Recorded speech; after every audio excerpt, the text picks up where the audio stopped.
माननीय दिल्ली के मुख्यमंत्री केजरीवाल जी कल शाम में आँख की अश्रुधारा बहाते हुए जेल चले गए।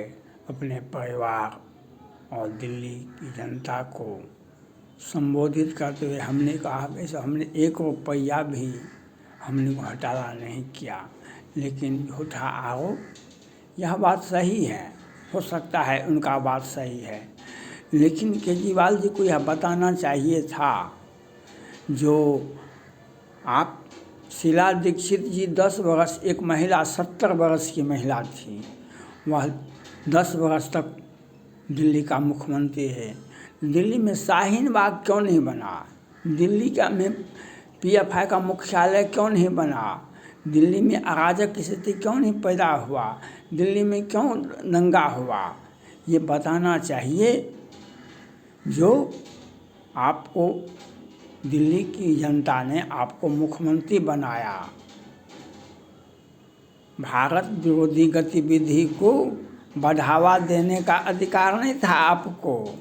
बहुत सारे लोग मुख्यमंत्री बनते हैं, मंत्री बनते हैं, सत्ता पक्ष विपक्ष के नेता बनते हैं और बस भारत विरोधी, भारत तेरे टुकड़े होंगे 1000, कोई यहाँ गिरा कोई वहाँ गिरा, भारत तेरे टुकड़े होंगे 1000। उनका हर्ष जीवन के अंतिम दिनों तक जेल में रहना पड़ेगा।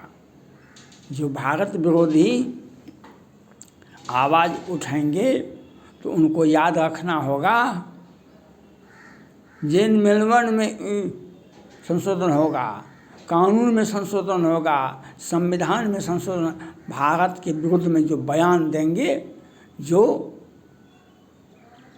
वेलकम करेंगे पाकिस्तानी को, बांग्लादेशी को, जिहादियों को, जो आओ भारत को लूटो, ऐसे तत्वों के लिए जेल नहीं फांसी है।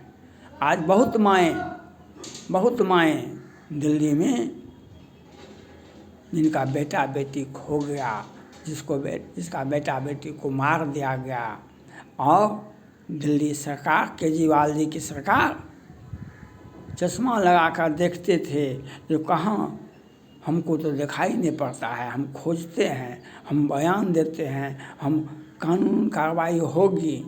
जो आँख में चश्मा लगा करके जनता को बताते थे, और ये नहीं बताते हैं जो निर्भया के हत्यारे को फांसी दिलाने में अहम भूमिका अदा की।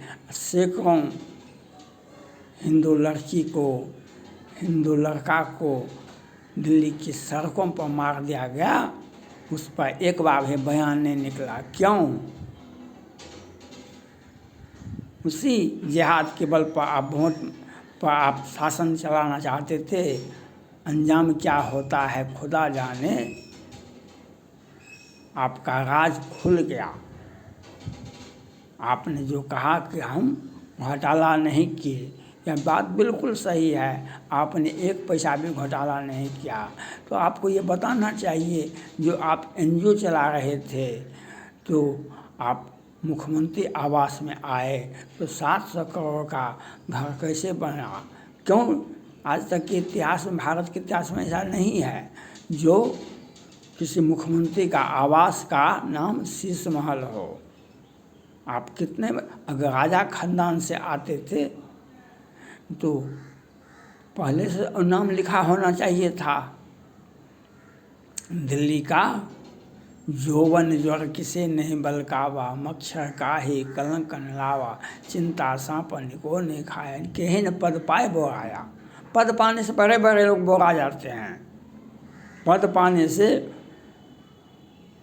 यौवन ज्वर किसे नहीं बलकावा। जवानी है तो आपका चरण इधर उधर बहकेगा ही, आपका मन मस्तिष्क बहकेगा ही, और जब पद मिलता है तो बड़े बड़े बौखला जाते हैं। तो आज देश में इंडी गठबंधन में ये इस प्रकार बहुत सारे लोग हैं जो जिनका मन बोरा गया है, जो भारत विरोधी बयान देने में पीछे नहीं हटते हैं।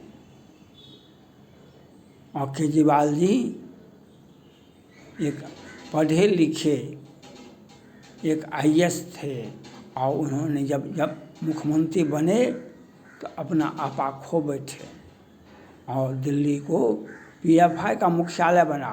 उस पर केस आपने नहीं कहा, किसी व्यक्ति ने कहा उस पर एफआईआर किए आप।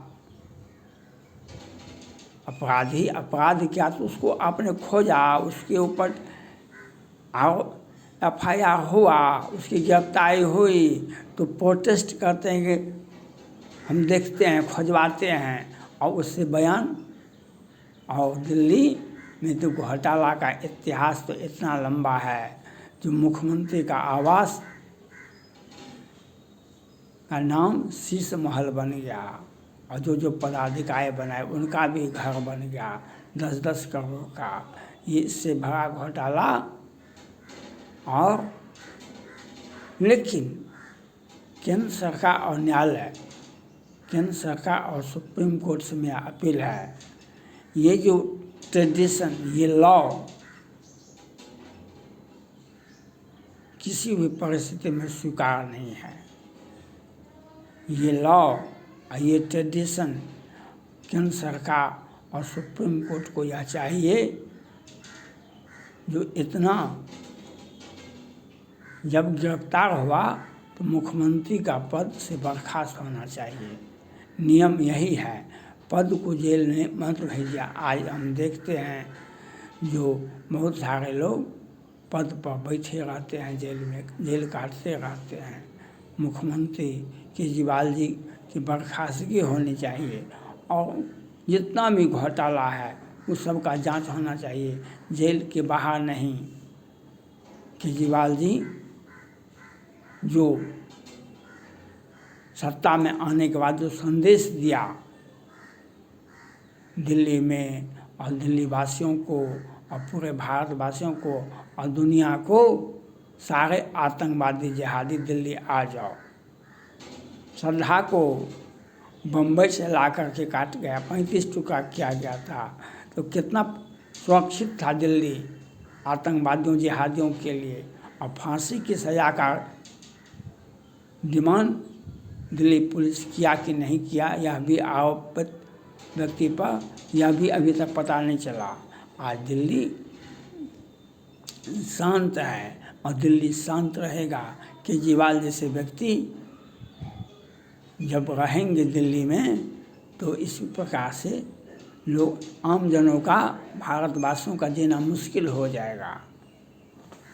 आपको यह हिंदुओं का जीना मुश्किल हो। दंगा हो 22 में 2 बार दंगा हुआ था केजरीवाल जी, लेकिन जब केंद्र सरकार को सुप्रीम कोर्ट को चाहिए, जब आप किसी व्यक्ति की गिरफ्तारी करते हैं, किसी को जेल भेजते हैं तो उसके पद से बर्खास्त करने का नियम है।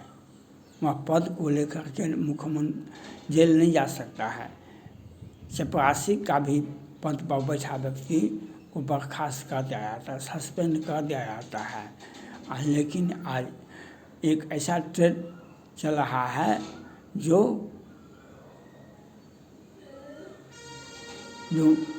मुख्यमंत्री पद पर बने हुआ व्यक्ति जेल में है, उनको सस्पेंड कीजिए, उनको बर्खास्त कीजिए। या न्यायालय को भी कहना चाहिए, सुप्रीम कोर्ट को भी कहना चाहिए। और सुप्रीम कोर्ट ने कहा केजरीवाल के समय के टाइम में जो आप सचिवालय नहीं जाएंगे, उनका कहने का मतलब है कि आप कुर्सी पर नहीं बैठेंगे। लेकिन ये टिप्पणियां नहीं होनी चाहिए, ये आदेश होना चाहिए। आपने चुनाव प्रचार के लिए उनको, यानी हर व्यक्ति को राजनीति करने का अधिकार है, तो आपने यह अधिकार दिया, लेकिन उन्हीं के सचिवालय में, उन्हीं के आवास में, मुख्यमंत्री आवास में, मुख्यमंत्री सचिवालय में मालीवाल महिला को, जो राज्यसभा की सांसद, उसको भी केजरीवाल के सामने में पीटा गया। यह दिखाता है उनके मन में कितना कष्ट है, कितना द्वेष है लोगों से। मुख्यमंत्री को आपने जेल भेजा, यह अच्छी बात है, नियम संगत धाराओं में उसे गिरफ्तार किया जाना चाहिए, लेकिन पद पर नहीं बने रहना चाहिए। पद से हटाया जाना चाहिए। यह केंद्र सरकार का और दिल्ली सरकार का यह एक सोच होना चाहिए और सुप्रीम कोर्ट को भी यह सोचना चाहिए। आप किसी को जेल में जैसे ही जाता है उसे पद से हटा देना चाहिए और इस पर आदेश निकलना चाहिए, क्योंकि आज तक के इतिहास में ऐसा पहली बार हो रहा है। जो जेल में भी हैं तो जमानत मिलता है और जेल में भी हैं तो कुर्सी की मांग की जाती है, कुर्सी से त्यागपत्र नहीं दिया जाता है। ये दुर्भाग्य है, ये कानून का विडंबना है। यह इसको संभालना चाहिए, इस पर निर्णय लेना चाहिए। न्यायालय को पहले व्यक्ति जेल जाता है, पद जेल नहीं जाता है, यह देखना होगा। आपको यह सोचना समझना होगा।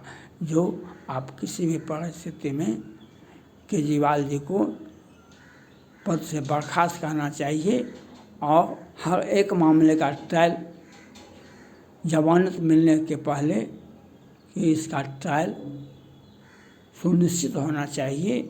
नहीं तो बहुत सारे मामले में जमानत हो जाता है तो केस का रिहाई समझा जाता है, केस का रिहाई समझा जाता है। बहुत सारे मामले में वह किस नियम के तहत या आप जमानत पहले केस खोलना चाहिए। बड़े बड़े मामले में, कुछ मामले में ऐसा नहीं होता है और कुछ मामले में कुछ हो जाता है, नियम संगत नहीं होता है। इसलिए पद पर बने व्यक्ति को जेल नहीं होना चाहिए और जेल गए हुए व्यक्ति को पद पर नहीं होना चाहिए। या केंद्र सरकार को सुनिश्चित करना होगा, सुप्रीम कोर्ट को सुनिश्चित करना होगा। जो पद पर बने हुए व्यक्ति को, पद पर बैठे हुए व्यक्ति को पद से हटा देना, बर्खास्त कर देना चाहिए और जेल मैनुअल के मुताबिक उन्हें जेल में रखा जाना चाहिए। पद को जेल में या गरिमा को बहाल करना चाहिए। सुप्रीम कोर्ट के मुख्य न्यायाधीश से अपील है और भारत के प्रधानमंत्री जी से अपील है। देश का जो संविधान है, जो कानून है, जो नियम है, जो ट्रेडिशन है, उसको बचा के रखना चाहिए। पद पर को जेल में नहीं भेजना जाना चाहिए और पद जैसे व्यक्ति जेल जाता है उसे सस्पेंड कर देना चाहिए, उसे बर्खास्त कर देना चाहिए। फिर जब आएगा तो फिर वोटिंग होगा, फिर मुख्यमंत्री वे शपथ ग्रहण करेंगे। जब आपने जेल गया तो शपथ ग्रहण फिर तो करना पड़ेगा बाहर आने के बाद। तो पद पर नहीं रहना चाहिए, यह देखना चाहिए। और केजरीवाल जी को किए का सज़ा अब उसे अनुभव होता होगा।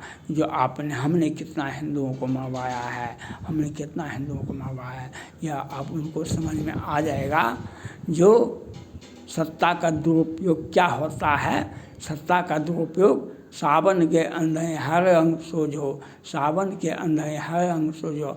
आज बहुत माँओं को आँख में खुशी के आंसू बहेंगे क्योंकि उनके बेटा बेटी को मार दिया गया और केजरीवाल मुखदर्शक बना, क्योंकि उनके समर्थक थे, उनको वोट देने वाले थे और जिहादी गैंग थे। और केजरीवाल जी सिर्फ देखते रहते थे। अब उन्हें जब सरकार का गठन होगा, उनके संसद कितने जीत के आते हैं, उनका क्या भविष्य होगा, तब फिर आएंगे, तब उन राजनीति करते रहेंगे। धन्यवाद, थैंक्स।